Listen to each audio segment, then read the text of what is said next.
طرح کے جلسوں کا، اس طرح کی آرگنائزیشن کا ہمیں دل کھول کر ساتھ دینا چاہیے۔ یہ محمد الرسول اللہ کا طریقہ بھی میرے بھائیوں، اور ویسے بھی یہ جلسہ بہت مبارک ہے۔ کیونکہ اس میں دستار بندی، حفاظ کرام، کئی حافظ قرآن آپ کے اس مدرسے میں 3,22,000 سے کہیں زیادہ الفاظ جو اللہ نے قرآن میں نازل کیے، قرآن کی شکل میں ان بچوں نے اپنے سینے میں اس قرآن کو محفوظ کیا، اور اسی کے لیے ہم کما حق ہو ان کو وہ سمان تو نہیں کر سکتے، مگر ایک سسٹم، ایک اپنے اعتبار سے ان کا لوگوں کے سامنے عزت دینا چاہتے ہیں، ان کی ہمت افزائی کرنا چاہتے ہیں، ان کے سر پر پگڑی باندھتے ہیں، ورنہ ان کا تو ان کے شان کے مطابق اگر کوئی اجر دے سکتا ہے تو وہ اللہ کے علاوہ کوئی اور نہیں، صرف اللہ ہی ان کے معیار کے مطابق، ان کے حق کے مطابق اللہ ان کو سمان دے گا۔ تو یہ ہمارے بچے جو حافظ قرآن ہو گئے، ان کے سر پر فضیلت کی دستار باندھی جائے گی۔ شریعت کے نظر میں اس کی بڑی اہمیت ہے۔ ہمیں دل کھول کر اس طرح کے پروگرام کو موٹیویٹ کرنا چاہیے، ان کو آگے بڑھانا چاہیے۔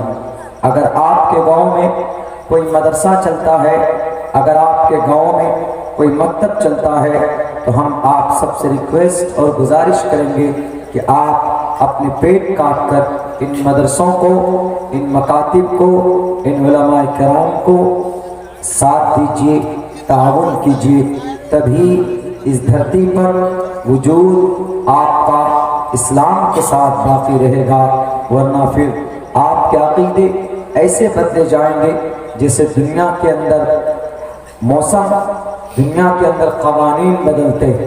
اگر ہمارا قرآن نہیں رہے گا، اگر ہمارے مدرسے نہیں رہیں گے تو ہمارے قرآن کریم کی تعلیم نہیں ہوگی۔ جب قرآن کی تعلیم نہیں ہوگی تو شریعت کے بارے میں ہم کیسے جان پائیں گے؟ جب شریعت کی نالج، شریعت کی بات ہمارے بیچ میں بتانے والا کوئی نہیں ہوگا تو پھر ہمارے عقیدے کا کیا ہوگا، ہمارے کانسیپٹ کا کیا ہوگا، ہمارے کنسیڈر اباؤٹ گاڈ کا کیا ہوگا؟ اسی لیے میرے بھائیوں، that is very important to administer educational institutions like that. It's a very compulsory according to the Indian constitution, according to the Islamic constitution. ہمارے شریعت کے نظر میں، اللہ کے نظر میں اس طرح کے اداروں کا وجود نہایت ضروری ہے، اس لیے کہ باطل طاقت چاروں طرف سے آپ کے قرآن کو مٹانے کے لیے، آپ کے قرآن کو بدلنے کے لیے یلغار کر رہے ہیں، سازشیں رچ رہے ہیں۔ آپ کے پاس کون سا طریقہ ہے؟ آپ کے پاس کیا طاقت ہے؟ آپ کے پاس کیا رننیتی ہے؟ آپ کے پاس کون سا منصوبہ ہے جو ہم اور آپ ان کا مقابلہ کریں گے؟ میرے بھائیوں، بہت نازک اور کریٹیکل سچویشن میں آج 21ویں صدی کا یہ مسلمان، ایشیا مہادیپ کے یہ مسلمان، خصوصاً پارٹیکولر بھارت کا یہ مسلمان گر چکا ہے۔ اسی لیے اپنی نفرتوں کو، عداوتوں کو بھلا کر ان ٹوٹی ہوئی دیوار کو یہ مت سمجھنا کہ ان میں طاقت نہیں ہوتی۔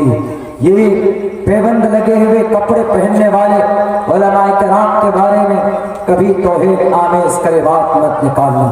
ان مدرسوں میں پڑھنے پڑھانے والوں کو عزت کی نگاہ سے دیکھنا، یہ بھلے ہی دکھنے میں لگتے ہیں بہت سیدھے اور سادے، لیکن ان کا رشتہ اللہ سے جڑا ہوا ہوتا ہے، ان کا تعلق اللہ کے قرآن سے ہوتا ہے۔ اور اللہ کا قرآن کیا ہے؟ گویا کہ اگر کوئی آدمی حدیث میں آتا ہے، اگر اللہ سے بات کرنا چاہتا ہے تو اس کو چاہیے کہ وہ قرآن کریم کی تلاوت کرے۔ تو میرے بھائیوں، ہمیں مدرسوں کو، دینی جلسوں کو، دستار بندی کے پروگرام کو ہمیں کسی بھی اوچھ نگاہ سے نہیں دیکھنا چاہیے، اس پہ اناپ شناپ بھی نہیں بکنا چاہیے. اگر کوئی اچھا کرتا ہے تو چاہیے کہ ان کی ہمت افزائی کی جائے، اور اگر نہیں ہم میں دم ہے ان کی ہمت افزائی کرنے کی تو you should to silent. shut your mouth. آپ اپنے منہ کو بند کریں. آپ اگر اچھا نہیں بول سکتے تو آپ کسی کو برا بھلا کہہ بھی نہیں سکتے. آئیے ہم اپنی 1 گھنٹے کی، میں سے بھی 10 منٹ تو ویسے نکل چکا ہے، میں 45 منٹس میں آپ کو قرآن کے بارے میں کچھ باتیں بتانے جا رہا ہوں. چونکہ دستار بندی کا بھی پروگرام ہے، اور ابھی 4-5 روز پہلے ایک بے لگام بے زبان بندے نے، ایک ملحد اور فاسق فاجر ڈسبلیور پیگن ایک آدمی نے قرآن کریم پر ٹپڑی کی، اعتراض کی، تو ہم ان کا جواب دینا چاہتے ہیں. وہ اس لیے نہیں کہ اس نے کہا ہے ضرورت پڑی ہمیں جواب دینے کی، اس لیے ان کے اس عمل سے ہماری مسلم برادری کے جو لوگ ہیں، بہت سے لوگوں نے ہم سے کہا کہ مولانا جو انہوں نے اعتراض کیا ہے قرآن پر 26 آیتوں کو ریموو کرنے کا، تو وہ از اٹ ٹرو؟ کیا یہ بالکل صحیح ہے؟ کیا واقعتاً قرآن میں اس طرح کی باتیں لکھی ہوئی ہمارے مسلمان لڑکھڑا رہے ہیں؟ تو ہم ان مسلمان بھائیوں سے سب سے پہلے کہیں گے کہ ایسے کوئی بات نہیں. دوسرے نمبر پر ایسے ملحدین سے، ایسے مفسدین سے ہم مخاطب ہوتے ہیں کہ اگر آپ کو واقعتاً جانکاری ہے قرآن کے بارے میں، جہاں پر آپ کو doubt who you have to stand in front of me. آئیے میرے سامنے، میں آپ کے ایک سوال کا جواب دیتا جاؤں گا. میں ایک طالب علم ہوں، ہمارے اساتذہ دور کی بات، میں ایک طالب علم ہونے کی حیثیت سے میں ان کے ایک سوال کا جواب دینے کے لیے تیار ہوں. انہوں نے یہ کہا قرآن 26 آیتیں 26 of verses 26 آیتوں کو قرآن سے ریموو کیا جائے. کون سا قرآن؟ وہی قرآن جو اس بچے نے اپنے سینے کے اندر محفوظ کیا. دنیا کی واحد کتاب، دنیا کی اکلوتی کتاب جس کو بچے بڑے آسانی سے یاد کر لیتے ہیں، دنیا کی کوئی کتاب یاد نہیں کی جا سکتی، اس لیے کہ وہ ساری کتابیں اپنی جگہ پر نہیں ہیں. ان ساری کتابوں کے اندر تبدیلی.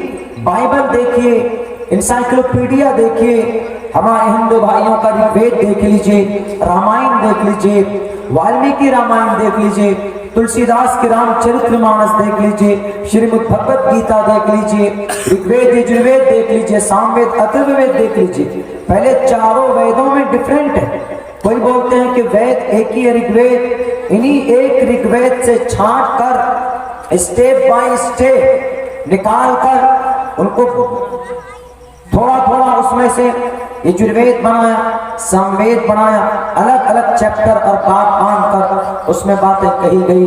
اور کچھ لوگ کہتے ہیں کہ نہیں، ایشوانی بھوشیہ کے اندر جو ہونے والے واقعات تھے ان کی وانی عشق کے ذریعے سے کی گئی، اور انہی کو الگ طریقے پر رگ وید، یجروید، سام وید، اتھرو وید. اختلاف تمام کتابوں کے بارے میں بڑے بڑے ودوان لوگ، ان کی جو رائے اور مشورہ، ان کی جو تحقیق ہے وہ ڈیفرنٹ الگ، لیکن صرف ایک کتاب ہے، صرف ایک دھارمک شاستر ہے، صرف ایک اوتھینٹک بک ہے جس کا نام قرآن، جس میں کوئی تبدیلی نہیں، جس میں کوئی رد و بدل نہیں، کوئی ہیر پھیر نہیں. دنیا کے تمام ودوانوں کا، تمام مہاپرش کا، تمام گرو جانی کا اس بات پر اعتراف اور اس بات پر ان کا اتفاق ہے کہ یہ قرآن ہے جو از اول تا آخر، بھارت کا ہو، پاکستان کا ہو، بنگلہ دیش کا ہو، افغانستان کا ہو، آسٹریلیا کا ہو، جرمنی کا ہو، اٹلی کا ہو، فرانس کا ہو، ایران